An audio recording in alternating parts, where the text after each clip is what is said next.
တို့ဆရာတော်တွေကဝိပဿနာတွေကောင်းပါတယ်တရားထုတ်တယ်ဒါကထိန်ချောင်းနားမလဲဘူးဒါမန္တလေးဈေးကျော်ကသူတို့ကိုယ်တိုင်ကိုပြောတာဈေးကျော်တွေကတပည့်လေးတွေကဆရာတော်ပြောတာမှန်တယ်ဗျာဒီလိုကမဲနိုင်လိုက်တယ်မဲနိုင်တယ်အဲ့ဒီဆရာတော်ဘုရားတစ်ပါးကြီးညိုစရာကောင်းပါတယ်အသက်ကြီးမှဝတ်တာသူကမ္မထမ်းလဲအောင်မြင်တယ်ဒါပေမဲ့ဝီနီးတော်ရတချို့ကိစ္စတွေမှာခေပညာတတ်ဘုန်းကြီးဝတ်လာတယ်တရားတွေအားထုတ်တယ်ပေါင်းမြောက်သွားတယ်မှန်တယ်သောတာပန်တည်သွားတယ်ဒါသူကထိန်ခင်းလို့မရဘူးကထိန်ရဲ့အာနိသင်တွေမာတိက၈ပါးတွေနားလည်ရလိမ့်မယ်အဲ့ဒါနဲ့အဲ့ဒီဆရာတော်ဘုရားကြီးရှေကိုဘုန်းကြီးရှေကိုသူတို့သွားပါတယ်သူတို့ပြောတာပါဆိုမန္တလေးရဲ့အကျင့်ကတစောင်းမိုးလာစံတရက်နေ့သတရင်လာပြီးတော့တရက်နေ့3 4ကထိန်သင်္ကန်းသွားကတ်ထားလိုက်တယ်ဒါပေမဲ့အဲ့ဒီသင်္ကန်းကိုကတ်ထားပြီးတော့ပွဲရနောက်ကျမှသွားလို့တယ်လာပြည့်နေ့မှာအကုန်လုံးအသီးသီးဈေးပိတ်ပြီးသွားရတယ်ဒါဆိုတော့အဲ့ဒီလိုမျိုးကရင်သင်္ကန်းအဲ့ဒီဘုန်းကြီးကြောင့်ပေါက်တယ်ပေါက်တော့အရှင်မေကဒီသင်္ကန်းလေးကိုမတိုးအောင်ထားပေးပါလို့ဘုန်းကြီးကိုပြောခဲ့တယ်ဆိုလိုတဲ့တော့ဒီနေ့ပြီးချင်းခင်းလိုက်ဓမေစီဆရာတော်ကတစောင်းမလားတန်တရက်နေရရင်အဲ့ဒီနေ့မှာလည်းအဲ့ဒီနေချင်းပြီးပဲဆရာတော်တွေပြင်ပြီးတော့ကရင်သင်္ကန်းခင်းထားလိုက်ပွဲရနောက်မှလာလုပ်မယ်ဆွန်ကျွေးတာတွေတရားဟောတာတွေနောက်မှလုပ်မယ်ကရင်သင်္ကန်းတိုးသွားမှာဆိုလို့ဒါလို့ပြောတာမန္တလေးသားတွေဆိုတော့စာပေနားလေကြတယ်အဲ့ဒါနဲ့အဲ့ဒီမန္တလေးဈေးကျူသားကလေးတွေကအရှင်မြန်သင်္ကန်းမတိုးအောင်ထားပေးပါဗျာဆောက်ရပေးပါဗျာဆိုပြီးဘုန်းကြီးကတရားလဲတော်ပါတယ်ဝိပဿနာလဲကောင်းအကျင့်လဲကောင်းတယ်အကျင့်မကောင်းဘူးမပြောဘူးနော်အကျင့်ကောင်းတာကတခြားစာတတ်တာကတခြားတချို့ဘုန်းကြီးအကျင့်တော်တယ်စာသိမ့်မတတ်ဘူးစာတတ်တဲ့ငါနဲ့တင်တော့ဝေဘူးဆရာတော်ဆိုတာကဘာကျော်ကြားဘူးတယ်နော်ဝေဘူးဆရာတော်ကြီးဆရာတော်ရဲ့ယဟန္တာတမျှပဲယဟန္တာလို့လက်ခံတယ်တယဟန္တာပဲစာပြန်တာပဲမဆိုင်ဘူးလေယဟန္တာနဲ့စာတတ်တာမှမဟုတ်တာပဲအဲ့တော့စာတတ်တဲ့ငါတင်တဲ့အခါမှာမစိုးရင်ဆရာတော်ဘုရားကြီးဗဒ္ဒနာတူရိယဆရာတော်ဘုရားကြီးက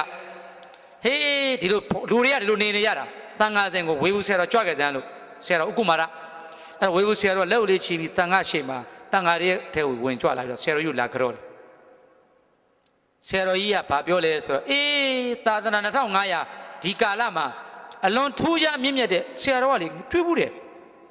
အာနာပါနကမ္မထန်နေအောင်မြင်လုံးအားကြီးတော့သွေးကြောလေးတွေသွားနေတာမြင်နေရတယ်ဖောက်နေအဲ့လောက်ထိအောင်အသားကြီးအဲ့လောက်လှတယ်အသားလေးတွေကလေတရားမေတ္တာတရားလည်းကြီးမာတော့အသားရည်တွေကသူတို့ချောတာကရုပ်ရှင်မင်းသားမင်းသမီးတော့မဟုတ်ဘူးအသားလေးတွေကင်ကြည့်ပြရစီဖေဟာလို့အဲ့လိုဆရာတော်ကြီးတွေဟိုခန္တီဝန်းတို့ဆရာတော်ဖရာကြီးတပည့်တော်ဘုန်းကြီးအသားလေးကင်ကြည့်နေတယ်လို့ဘာဖြစ်လို့လဲဆရာတော်ကြီးကင်ပြီးတော့စိတ်ထဲမှာလေဟိုရုပ်ရှင်မင်းသမီးကဘာကျော်မင်းသမီးတွေကိုကင်ရတာလို့အဲ့လိုမျိုးအဲ့ဒီတဲ့စိတ်ထဲသားတယ်သူဆရာတော်ကြီးလက်ကလေးကိုကြည့်ပြီးတော့ခြေတော်လေးကင်နှိပ်ပြီးအဲ့ဒါဆရာကြီးကတို့ပြောလိုက်ပါတယ်အခုတော့မရှိတော့ပါဘူးမောင်ပစင်းလေးရတဲ့ဒုများကိုအားကြတယ်တော့အော်ကြတော့ဗျာတို့ကြသင်္ကန်းလေးတစ်ထပ်ကြီးတို့ကြနဝကမ္မတွေဟိုကုံလုံးဆရာကြီးအဲ့တယ်ပဲသွားကင်ကြည့်တာ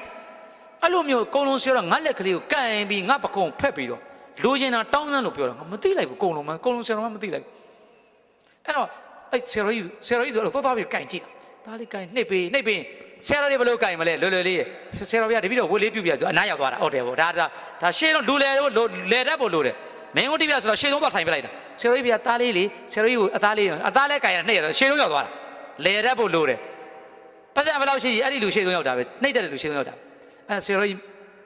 ဟောဘုံကြီးတော်လေးအားတွေကြာ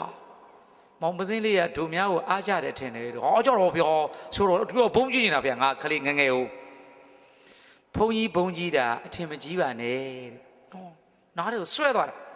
ဒုများဘုံကြီးဘဝဘုံကြီးတာအထင်မကြီးနဲ့တဲ့ထပ်လက်ကိုမြင်းလို့စီးတာဟာကုပန်တယ်လေဘာထပ်လက်မြဟဲ့မြင်းနဲ့ဘသူမောတ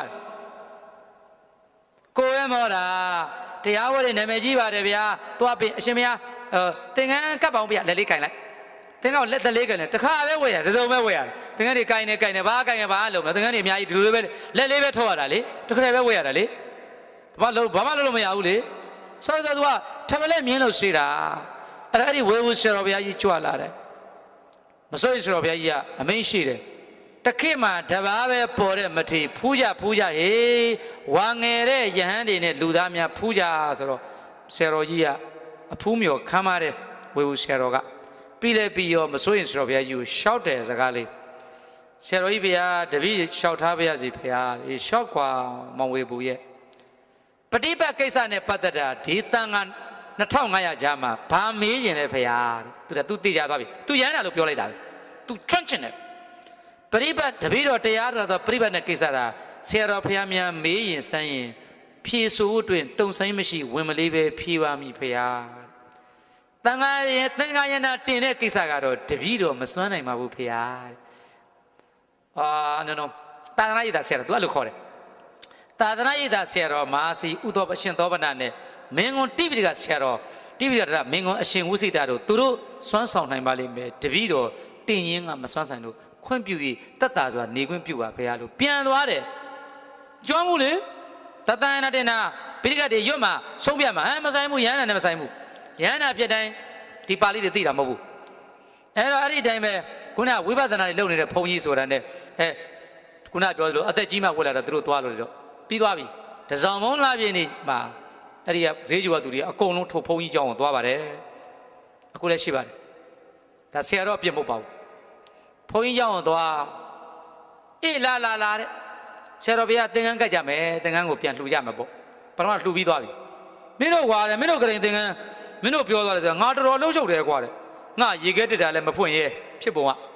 မတိုးအောင်သင်္ကန်းကိုရေခဲတက်တာလည်းထည့်ထားတာ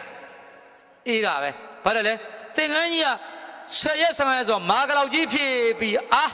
ပြဿနာအဲ့ဒီကစတာဘာလဲလဲမင်းတို့ကမတိုးအောင်ဆိုတော့ကွာငါလည်းဘလို့ထားမှမသိတာနဲ့ပစ္စည်းမတိုးအောင်ထားတာတော့ရေခဲတက်တာပဲဆိုတော့ရေခဲတက်တာငါရေလည်းမတော့ရဲဘူးအစားအစာလည်းဂျူးမစားရဲဘူးဖွင့်လိုက်ရင်တိုးသွားမှာဆိုလို့အဲ့ဒီသင်္ကန်းကြီးကိုရေခဲတက်ထည့်ထားရတာ